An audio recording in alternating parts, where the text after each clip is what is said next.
आखाती देशात सुरू असणाऱ्या युद्धामुळं केंद्र सरकारनं एस्मा कायदा लागू करत व्यावसायिक आणि औद्योगिक वापराच्या गॅस वितरणावर निर्बंध आणले.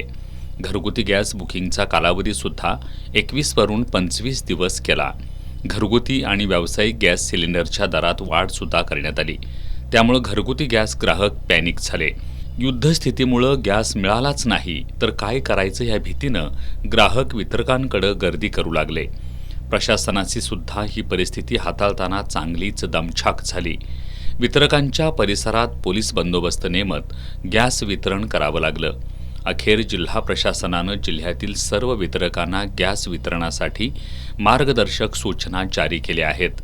या सूचनानुसार गॅस वितरकांचं कार्यालय तसंच गोडाऊन परिसरातून गॅस वितरण करू नये.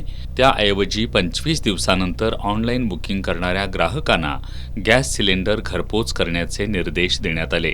या सूचनेनुसार वितरकांकडून अंमलबजावणी सुरू झाल्यामुळं गॅस ग्राहकांमधील अस्वस्थता कमी झाल्याचं दिसून येतंय. 3-4 दिवसांपूर्वी गॅस वितरकांकडे दिसणाऱ्या लांबच लांब रांगा आता कमी झालेत. होर्मुझ समुद्रधुनीमधून भारताकडे इंधन घेऊन जाणाऱ्या जहाजांना इराणनं परवानगी दिल्यामुळं LPGचे 2 टँकर भारताकडे रवाना झालेत. यामध्ये 92,700 मेट्रिक टन गॅस आहे. ही जहाजं 16 किंवा 17 मार्चपर्यंत गुजरातच्या बंदरात येण्याची शक्यता आहे. त्यामुळं घरगुती गॅसचा पुरवठा सुरळीत सुरू राहणार आहे. व्यावसायिक आणि औद्योगिक गॅस वितरणाबाबत मात्र अद्याप कोणतेही निर्देश प्रशासनाकडून वितरकांना देण्यात आलेले नाहीत.